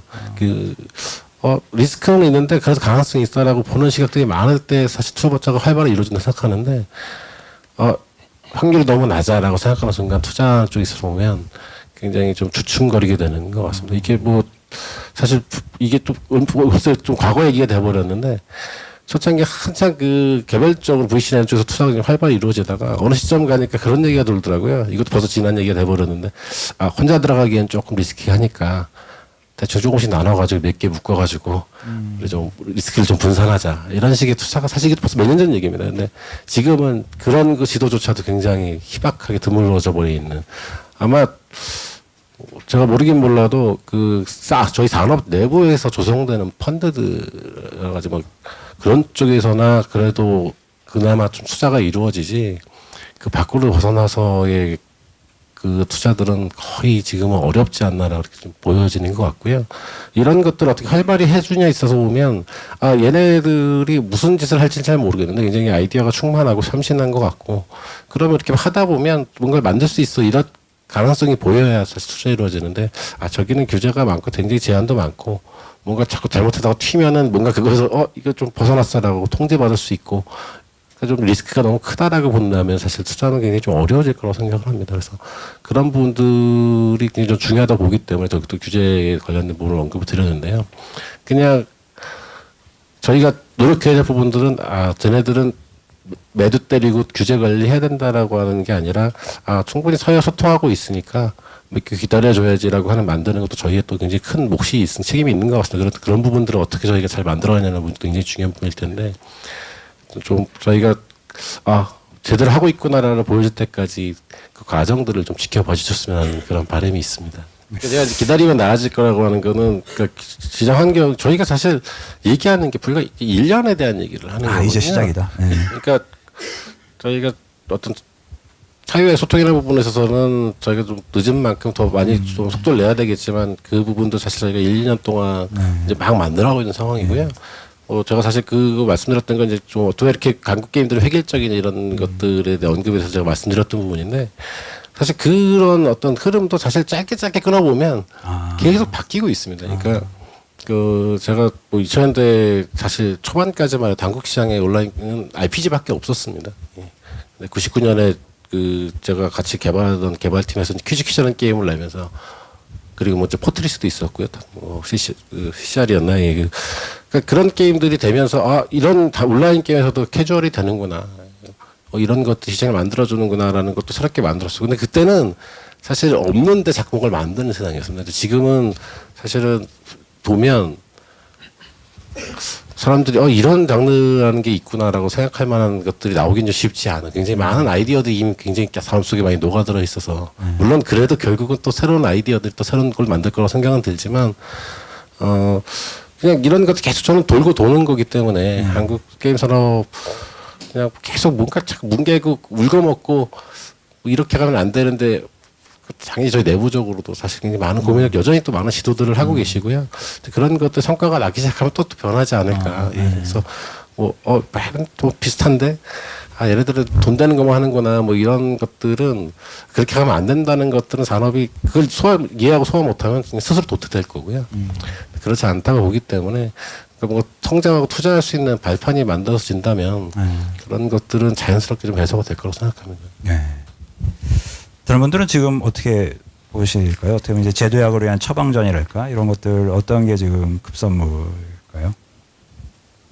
저는 저희는 한국에서 뭐 말 그대로 잘 안 되고 잘 안 먹히는 게임을 많이 만든다고 뭐 많이 생각하시는 것 같고 심지어 제 사촌 동생이 사촌 형님이 저희 회사 게임을 보시면서 야, 이런 거 왜 만드냐 막 이러시더라고요. 야, 난 미니지하지 왜 이걸 하는지 모르겠다 이러시더라고요. 그런 거 보면은 그래도 조금 더 한국 시장만 보고 만드는 게 아니라 좀 글로벌적으로 먹힐 만한 게임을 많이 만들어야겠다 이런 생각을 하고 있고요.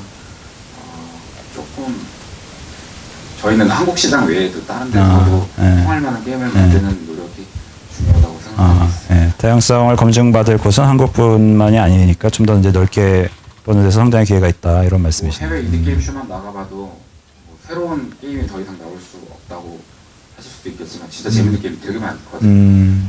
그런 거 보면은 우리도 저런 거 만들 수 있는데 왜 저런 걸 안 만들었을까 하는 생각이 들더라고요. 근데 그거 뒤편을 생각하면은 먹고 살기 힘들어가지고 아까 제가 왜 울컥했냐면은 나나리 스튜디오를 쳤는데 외주가 앞에 떴더라 이 얘기를 듣고 좀 힘내세요. 파이팅. 아니야 외주하려고 만든 회사가 아니거든요. 그러니까 1번, 2번은 아니고요. 한 3번, 4번쯤 떠요. 네. 외주하고 싶어서 외주하는 건 아닌데 사실은 저희는 누구보다 게임 만들고 싶은데 잘 안 돼가지고 열심히 하고 있습니다. 근데 사실 초창기에 스타트업으로 해서 지금은 꽤 그 산업에서 인정받는 그런 많은 게임 회사들도 M&A도 많이 일어났었지만 다 외주로 시작했습니다. 너무 이렇게 울컥하셔도 예, 정말 그 저희 속된 말로 앵벌이 하면서 버틴다라는 얘기를 했었는데요. 예. 그 넥슨 초창기 때 그 앵벌을 제가 했었습니다. 바람의 날 열심히 만들 때 제가 옆에서 앵벌이 하고 그랬었고요. 근데 이제 이런 말씀하시니까 제가 지금 뭐 제 위치가 좀 애매하긴 한데 예전에 이제 웹젠을 이끌었던 사람 입장에서 보면 웹젠은 그래도 여러 가지 시도를 많이 하려고 했었어요. 그러니까 일단은 PC 게임 개발 지금 아무도 안 할 때 어쨌건 PC 게임 개발 계속 하려고 노력했고 그리고 모바일 게임에 뒤처지지 않기 위해서 여러 가지 모바일 게임을 만들었었는데요. 항상 개발자라면 아마 그런 고민을 항상 할 겁니다. 이게 소위 말하는 정말 상업적인 영화 뭐 이런 얘기 하듯이 시중에 많이 나와 있는 게임을 만들어야 되는지 정말 나만의 게임을 만들어야 되는지 이런 고민을 항상 하고요. 그런 고민 없이 게임을 만드는 사람은 없을 거예요. 그래서 우리 회사에서도 그런 여러 가지 시도를 했는데 항상 게임을 개발하다 보면 마지막에 드랍되는 경우들이 참 많거든요.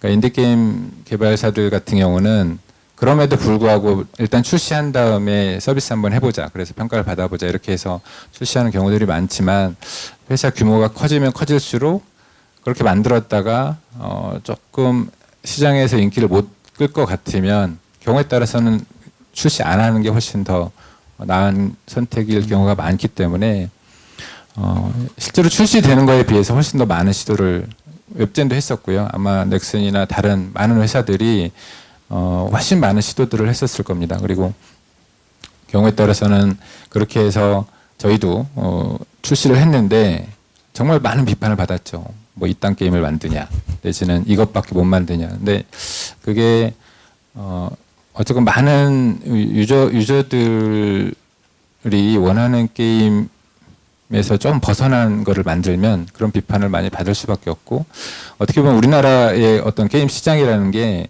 물론 많이 커졌지만 지금 11조가 됐지만 여전히 아직 작기 때문에 그렇게 다양한 게임들을 뭐 서비스할 수 있는 그런 정도의 시장 규모는 아직까지는 안 되고 있다 이런 생각이 솔직히 좀 들고요. 그리고 이제 사실 외국 게임에서도 뭐 애플도 그렇고 그 안드로이드 마켓에서도 그렇고 저도 예전에 이렇게 분류들을 해보면 정말 다양한 것 같지만 사실 그렇게 다양하지는 않습니다. 그 외국에서도 생각보다 그렇게 다양하지 않고요. 그때 그 몇 개의 게임들이 이렇게 바뀌어가는 거지 뭐 저는 이렇게 예를 들어서 포켓몬고처럼 없던 어떻게 보면 약간 장르의 게임들이 몇 개 출시될 뿐이지 이렇게 전체를 놓고 보면 그렇게 다양하지 않고 그게 결국 시장 규모에 따라서 좀 그 어떻게 보면 우리로 보면 약간 니치마켓 그런 시장들도 좀 그런 게임들도 살아남는 것 같고요. 그 시대에 유행하는 게임들은 해외에서도 똑같이 만들고 우리나라에서도 약간 뭐 뒤에 따라서 만드는 그런 게 있는 것 같고요. 그리고 저는 이제 그 문제를 좀 지적하고 싶은데 우리가 전에 이제 특히 이제 PC 온라인 게임 같은 경우는 우리가 시장을 주도해 나간다는 그런 게 있었거든요. 네네. 근데 이제 아까 회장님도 말씀하셨지만 지금은 사실 중국을 많이 따라갑니다. 예전 아까 가차도 말씀하셨지만 그 가차 시스템을 게임에 넣은 거는 한국이거든요. 원래 가차라는 건 일본에서 나왔지만 그걸 게임에 넣은 거는 한국이에요. 그러니까 여러 가지 뭐 자동 전투 이런 것들도 한국에서 초기에 시작들을 했죠. PC 게임에서도 그다음에 이제 그 오토플레이 뭐 이런 걸 포함해서 그리고 뭐 우리 게임에도 있지만 환생이라든지 그런 것들이 다 한국에서 시작된 건데 그게 중국에서 사실은 지금 모바일 게임에서 꽃을 피운 거고 과거에 우리가 주도했던 거를 지금 이제 중국을 따라가고 있는 그런 상황이 된 거죠. 저는 게임 산업의 위기가 뭐냐고 할 때 저는 그 얘기를 하거든요. 과거에 우리가 주도했던 게임 시장을 지금은 중국에 따라가고 있고. 그래서 중국 이전에는 일본에서 그 카드 게임. 퍼즐 앤 드래곤. 네, 그 퍼즐 앤 드래곤스 나오면서 우리나라가 일본을 많이 따라가기 시작했어요. 그 다음에 그 다음에는 중국 따라가기 시작했고, 저는 그게 가장 큰 위기라고 생각을 해요. 일본과 중국을 따라가고 있는 그런 상황. 이제 우리가 PC 게임은 우리가 게임 만드는 거 늦게 시작했지만 주도할 수 있었거든요. 근데 모바일 쪽에서도 그런 주도할 수 있는 환경이 돼야 되고 주도할 수 있는 그런 게임을 만들어야 된다고 생각하는데 저는 그러려면 국내 시장에만 머무르면 안 된다 이런 생각을 합니다. 그러니까 모바일 게임 우리 한국에서 모바일 게임사들이 해외 시장 진출에 사실 상당히 소극적이었거든요. 우리나라 게임이 해외에서 사실 제대로 서비스되고 먹히는 사례가 그렇게 많지 않다 보니까 거의 대부분은 이제 국내에 머물러 있게 됐고 게임을 개발하면서도 국내를 타겟으로 해서 개발하는 경우들이 훨씬 많은 것 같아요. 근데 사실 PC 게임 같은 경우는 국내만을 타겟으로 해서 게임 만드는 경우는 없거든요. 저는 단언하건데 그런 경우는 없었는데 모바일 게임 같은 경우는 국내를 타겟으로 해서 많이 만들었고 그게 어떻게 보면 좀 한계가 되지 않았나 이런 생각을 해요. 우리 PC 온라인 게임이 성공할 수 있었던 이유 저는 하나만 꼽으라면 해외 시장을 염두에 두고 만들었기 때문이라고 생각하거든요.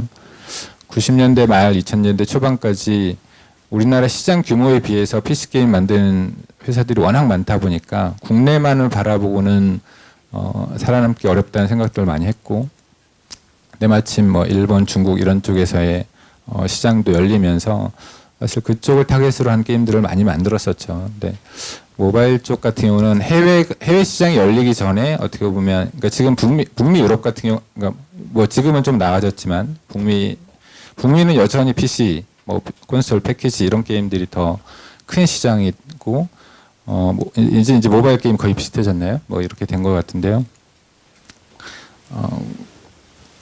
그 모바일 게임 시장이 해외에서 열리기 전에 한국의 개발사들이 너무 많이 생기다 보니까 우리나라 게임들이 해외 진출하기 좀 어려운 상황이 됐던 것 같습니다. 그래서 지금은 제가 볼 때는 어느 정도 좀 많이 정리가 됐고 새로 만드는 게임들도 물론 이런 인디 게임 개발사들도 있지만 새로 만드는 게임의 어떤 사이즈들이 많이 커졌잖아요. 그러다 보니까 국내만을 타겟으로 하기보다는 해외 시장 우리 가장 큰 시장인 뭐 중국, 일본, 미국 아직도 그 별로 활성화 안 돼 있는 유럽 시장 이런 시장들을 타겟으로 해서 어떤 성공한 사례들이 몇 개만 더 나오면 아마 많은 개발사들이 국내보다는 해외를 타겟으로 해서 만들 것 같고요. 근데 여전히 저는 우리 게임 시장의 위기라고 게임 산업의 위기라고 하는 가장 큰 거는 여전히 너무 많은 회사들이 너무 많은 게임들이 국내를 타겟으로 해서 만들고 있다 이런 게 가장 큰 문제라고 생각을 합니다. 현재 마지막 제가 드리는 점에 약간 이제 민감할 수도 있는데 최근 언론에서 많이 보도되고 있는 게 게임의 그 노동이 좀 뭐 그렇다 그런 얘기가 사실 많이 나와요. 이게 지금 저는 모르겠어요. 저는 이제 게임 밖에 있는 사람이니까 실제로 문제가 되는 건지 아니면 이제 일부의 문제인지 이런 것들도 많이 좀 궁금하실 것 같아요. 게임 업계에 들어올만 하죠. 그래도. 예, 저는 그렇게 생각을 합니다. 예. 저도 첫 차의 경험을 전 대기업에서 했었는데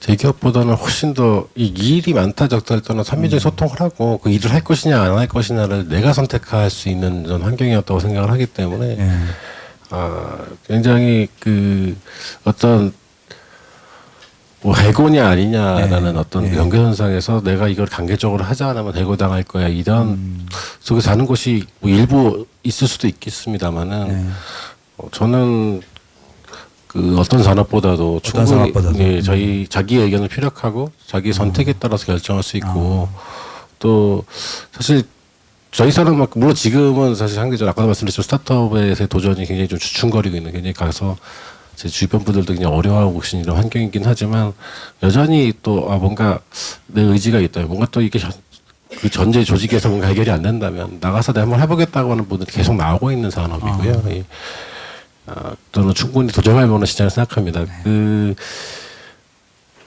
죄송하지만 제가 아까 좀 말씀드리려다가 못 드린 부분 한 가지 네. 있어가지고 말씀드리고 싶은데 뭐 일본만 해도 사실은 어떤 콘솔이나 어떤 아케이드 게임 같은 걸로 저희보다 수십 년 앞서 있는 시장이었고요. 뭐 북미 유럽은 말할 것도 없고 굉장히 산업으로 인정을 받고 있고 그런 부분들은 자율적으로 뭔가 사회와 소통하면서 뭔가 여러 가지 이슈가 있으면 풀어나가는 그런 그림들이 자연스러운 곳이라고 생각을 합니다. 근데 저희 나라랑 좀 비슷한 환경이 전 중국이라고 생각하는데 없던 시장이 온라인을 통해서 만들어졌고 사실 어떤 규제라는 부분도 중국 시장이 훨씬 더 빨리 저희 나라보다 이루어졌었습니다. 뭐 셧다운제도 중국에서 굉장히 2000대 초반에 빨리 진행을 했었고요. 저희 입장에서 그때는 저희 정말 뭣도 모를 때로 되게 황당했어. 아니 이런 걸 공산당 무섭네.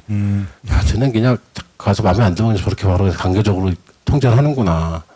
아 우리나라에서 하니까 천만다행이다 이런 생각을 했었는데 중국 지금 보시면은 뭐 사실 지금 뭐 확률형 아이템에 대한 얘기도 중국에서도 규제한다 뭐 이런 얘기를 하는데 사실 우리나라에서 논의되는 거에 비해서 훨씬 더 저희 자유 규제는 가깝습니다. 그리고 중국이 저는 어떻게 보면 되게 부럽다는 생각이 드는데 중국 쪽의 정부는 뭔가 해서 이거 실효성이 굉장히 낮네.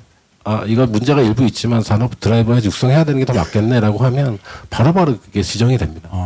근데 그런 것도 결국은 이제 우리가 중국 시장 단순히 유저가 많이 있는 어떤 게임 시장으로서 중국 시장이 아니라 중국의 게임 산업에 우리가 뭔가 눈치를 봐야 되고 거기서 뭔가 어떻게 되는지 열심히 모니터링해야 되고 이런 상황이 된 부분들이 결국은 그런 것들을 얼마나 정부가 전향적으로 드라이브를 했느냐. 중국에서는 굉장히 중점 육성 산업으로 치고 굉장히 강하게 드라이브를 했거든요. 그런 결과가 텐센트를 비롯해서 글로벌 탑 10에 들어가는 게임들이 이미 2개가 돼 있고 그 위에도 굉장히 강력한 경쟁력을 가지고 있는. 그러니까 어떤 분들은 중국의 내수 시장만이 워낙 크니까 그걸 가지고 얘기를 하시는데 결국 저는 그런 어떤 산업 기조가 결국은 또 투자를 활발하게 하고 그 투자 속에서 결국 강력한 기업들이 나온다고 생각을 합니다. 그래서 그런 것들이 정말 제도화하기 위해서 아니 규제가 뭐 별 다는 아니잖아 라고 하시는 것 당연히 맞는 말씀이지만 결코 간과할 수 없는 굉장히 중요한 포인트라는 말씀 드리고 싶었고요. 죄송합니다. 제가 원래 얘기를 이걸 말씀드리려다 보니까 앞에 걸 까먹었었지. 원래 물어봤던 질문 제가 노동. 그 노동 강도의 문제는 사실 지금 이제 최근에 문제가 됐던 회사는 그 전부터 계속 문제가 됐었죠. 업계에서는 뭐 다 아는 얘기였고, 근데 잘 아시다시피 이제 게임을 만드는 기간이 예전에는 정말 뭐 한 몇 명에서 3개월 만들면 모바일 게임의 경우에 그렇게 할 수 있었지만 요즘 3개월 만에 게임 만드는 회사는 없잖아요. 그러니까 3개월 정도면 정말 뭐 소위 말해서 크런치 모드로 들어가서 그렇게 막 날 새면서 할 수도 있겠죠. 사실 그것도 무리스럽긴 하지만요. 근데 요즘은 뭐 최소 6개월, 1년, 뭐 2년, 3년 이렇게 모바일 게임들도 그렇게 만드는 시대가 돼버려서 그런 식으로 할 수는 없는 세상이 됐습니다. 근데 여전히 그런 예전 과거의 모드, 과거의 개발 방식대로 하고 있는 결국 저는 사람의 문제라고 생각하고 문제다. 팀의 문제라고 생각하는데 그런 팀들이 있고요. 근데 최근에 그 문제가 불거졌을 때 저는 좀 아쉬웠던 게 그게 그렇지 않은 회사, 제가 알고 있기는 그렇지 않은 회사들이 훨씬 더 많거든요. 특히 큰 회사들 같은 경우는 정말 뭐 니들이 공무원이냐라는 소리를 들을 정도로 되게 어떻게 보면 훨씬 더 요즘 공무원들 되게 일 빡세게 많이 하는데 근데 되게 어떻게 보면 편한 상황에서 일하고 있는 회사들도 제가 알고 있기는 훨씬 더 많아요. 물론 작은 회사일수록 더 힘든 생활을 할 겁니다. 근데 그건 어쩔 수 없는 것 같고 그래서 현상이 그런데 거기에 대해서 저는 우리 업계의 목소리가 좀 더 있어야 되지 않았을까. 대부분의 회사는 그렇지 않다라는 메시지를 저는 줬어야 된다고 생각하거든요. 그러네요. 네, 그렇지 못해서 모든 게임 회사들이 다 그런 것처럼 인식들을 좀 많이 하고 있고 외부에서는요. 근데 업계 내부에서는 알죠. 어떤 회사 그리고 이제 어떤 회사에서의 어떤 팀에 문제가 있다라는 거는 상당히 많이 아실 거예요. 이제 그래서 아까도 말씀드렸던 어떤 우리의 목소리를 내는 업계의 목소리를 내는 것들을 주저하지 않았으면 좋겠고요. 갑자기 그 얼굴 뵈니까 생각나서 여기에 이제 뭐 게임 산업의 얘기지만 저는 그 셧다운제의 어떤 원죄랄까요? 어떤 근본을 거슬러 올라가면 인터넷 실명제가 있다고 생각하거든요. 인터넷을 쓰고 있는 사람, 게임을 쓰고 있는 사람이 누구인가를 추적하고 이 사람의 행동을 규제하려고 하는 그 근본이 저는 인터넷 실명제가 있다고 생각을 하는데 게임 산업협회, 그러니까 게임 산업뿐만이 아니고 뭐 인터넷 기업협회나 어떤 그 다른 소위 인터넷 비즈니스를 하는 모든 회사들이 저는 인터넷 실명제를 개선하기 위한 노력들 저는 같이 좀 해줘야 된다고 생각을 해요. 우리 스스로 게임 그 만들고 서비스하는 사람 스스로도 인터넷에서 유저의 이제 유저가 누구이고 추적할 수 있다라는 생각들을 하고 계시는데 사실 세계 어느 나라 그런 생각을 하고 있는 나라가 별로 없거든요. 사실 뭐 피하려고 하면 얼마든지 피할 수 있고 근데 이제 우리나라는 그게 가능하다고 생각하고 있고 입법하시는 분들이나 정부나 이런 이제 규제 기관에서는 그런 생각들을 당연히 하거든요. 근데 저는 그 편견부터 깨야 되는데 저는 시작이 인터넷 실명제였다고 생각하거든요. 그래서 그거를 깨기 위한 노력도 저는 우리 아까는 게임 산업에 대한 규제만 얘기했지만 그걸 깨기 위한 노력도 정말 꼭 필요하다. 그런 말씀 좀 드리고 싶습니다. 네. 시간이 다 돼서 제가 마지막으로 한 말씀만 더 드리고 싶은데요. 오늘은 이제 그 규제 문제가 핵심적인 이제 아젠다였는데 저는 이제 현재였던 게임 산업의 위기 극복 혹은 제도학을 위해서는 저는 시장 영역과 정부 영역 간의 관계 설정을 좀 다시 한번 고민할 필요가 있다. 소위 말하는 가버넌스 개념 있지 않습니까? 지금 이제 문 대통령께서는 여야 간의 협치, 가버넌스만 말씀하시는데 저는 정부 영역과 시장 영역 간의 가버넌스도 좀 근본적으로 고민할 필요가 있다. 그러니까 지금까지 이제 수식적 그런 이제 구조가 아니라 평등한 관계에서 한번 이제 그런 이제 여러 가지 문제를 같이 고민하는 그런 이제 좀 관계 재설정이 좀 필요하지 않을까. 그래야지만 저는 현재 위기 제도약이 가능하다는 생각을 하고 있습니다. 예. 네, 감사합니다. 시간이 어느덧 다 되는데 그래도 혹시 여러분들 또 질문을 준비해 오신 분이 계실까 생각 걱정이 돼서 네. 게임 유저이긴 한데요. 그 게임산업협회 회장님께 여쭤보고 싶은 질문이 있습니다. 지금 이제 한국 게임 산업이 이제 제도약이 가능한가라고 했을 때 그리시고 계시는 이미지가 있을 거 아니야? 한국 게임 산업의 뭐 청사진 발전 방향 그런 어떤 이미지를 그리고 있을 때 그게 어떤 식으로 이제 지금은 이제 과정을 지켜봐 달라고 말씀하셨지만 어떤 식의 이미지가 될 건지 좀 궁금합니다. 그래서 과연 게임 산업 자체가 저희 유저들이 희망을 가지고 더 응원을 해도 되는 건지 아니면 정말 이제 정부한테 더 규제해달라고 아니면 저희들이 적극적으로 나서야 되는 상황인지 이런 것들 한번 여쭤보고 싶습니다. 네,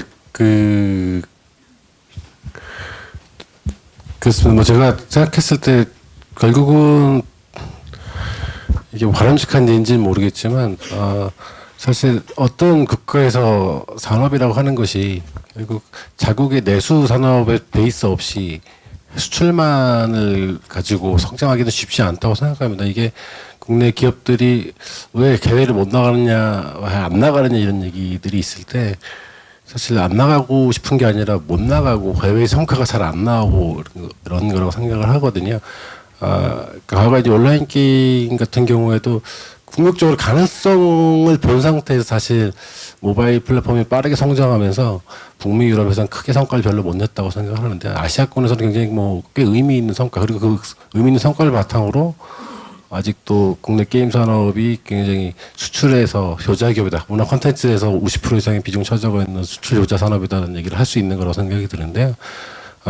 결국은 저희가 없는 시장을 만들 때는 좀 그래도 수월하게 갔지만 이제 뭐 글로벌 기업들도 이제 이런 온라인을 베이스로 해서 결국 모바일로 넘어오고 이 어떤 뭐 유무선 네트워크라는 걸 통해 가지고 게임을 풀어 나가는 것이 굉장히 향후 미래 중요한 부분이라는 걸 이제 모르는 기업이 없습니다. 처음에 저희가 해외 기업들 봤을 때는 너네 되게 신기하다. 너네한테 배울 게 많은 것 같아. 우리 친하게들은 얘기 되게 많이 들었었는데 사실은 이제 저희가 이제 그래야 되는 상황이라고 생각이 들고요.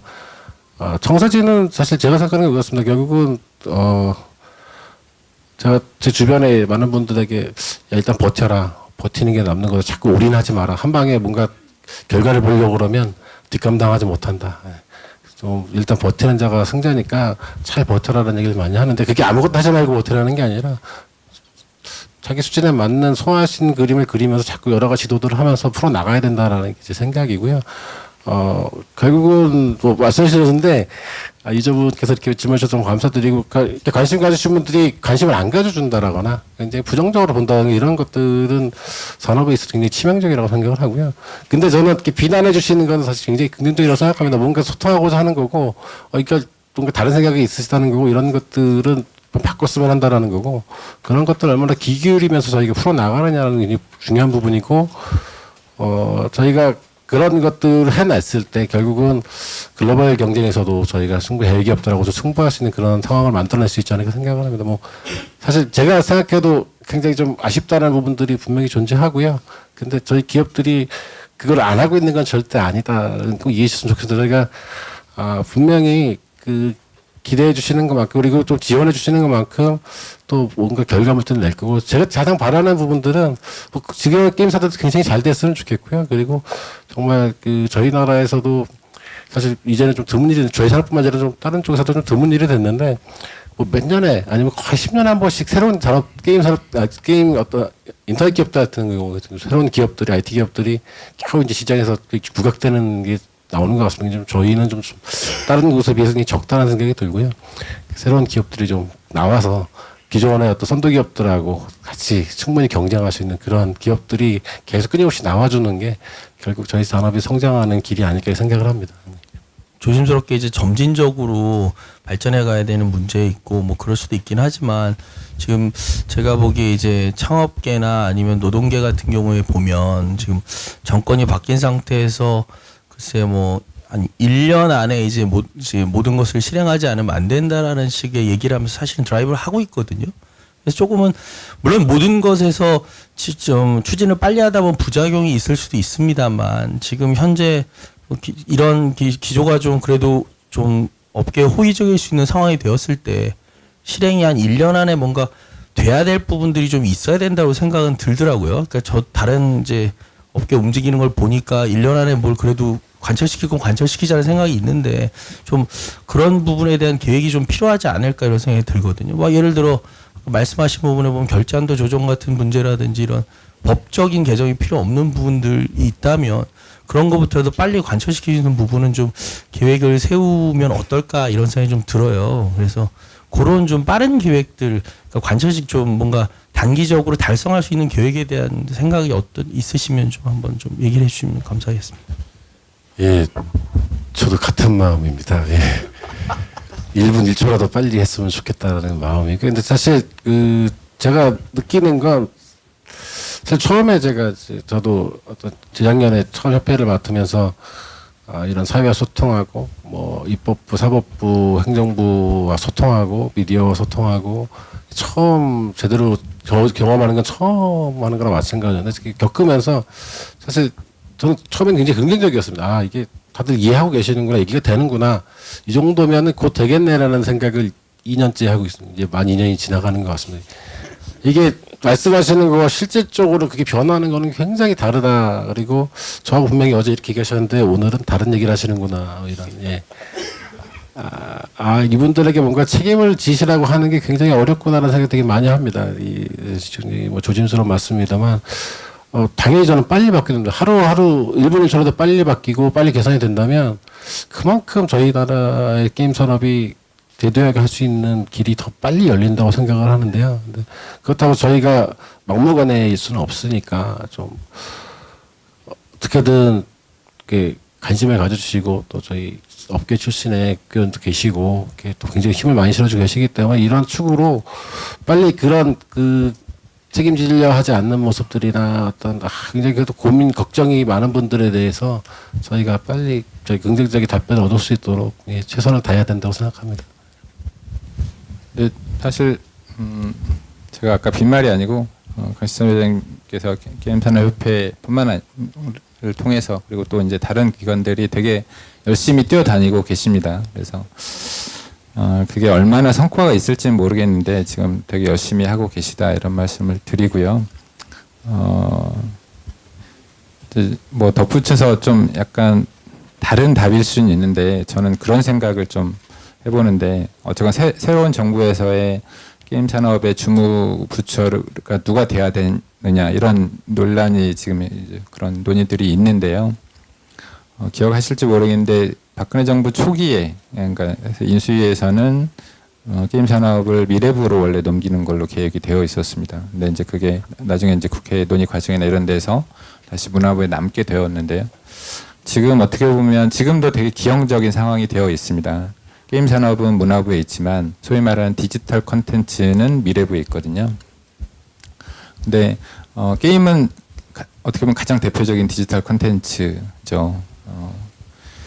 그래서 이거를 또 일부에서는 이게 그냥 어떻게 보면 어떤 전통 산업 관점에서 산업부 얘기도 하고 있고 그런데 우리 스스로도 게임을 만들고 서비스하는 사람들 입장에서도 이 게임이라는 걸 어떻게 바라봐야 될지에 대해서 솔직히 저도 잘 모르겠고요. 어떻게 좀 공감대를 좀 만들어가는 과정이고 그걸 좀 만들어야 된다고 생각을 합니다. 그러니까 우리가 얘기하는 어떤 많은 어떤 규제와 관련된 것들이 이거를 정말 문화 산업이라고 생각하면 문화 콘텐츠라고 생각하면 두어서는 안 되는 콘텐츠들이거든요. 그러니까 그 규제들이거든요.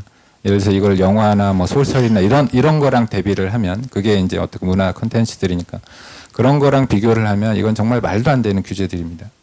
근데 이게 어떤 산업의 관점에서 보면 일정 부분 허용되는 그 규제들이 있을 수 있어요. 그러니까 근데 아직 우리 정부나 우리 규제 기관에서 또 그리고 어떻게 보면 우리 스스로도 이 게임 산업이라는 걸 어떻게 바라봐야 될지에 대해서 아직은 좀 공감대가 없는 것 같다 이런 생각을 좀 들고 그거를 이제 전 앞으로 만들어 가야 된다.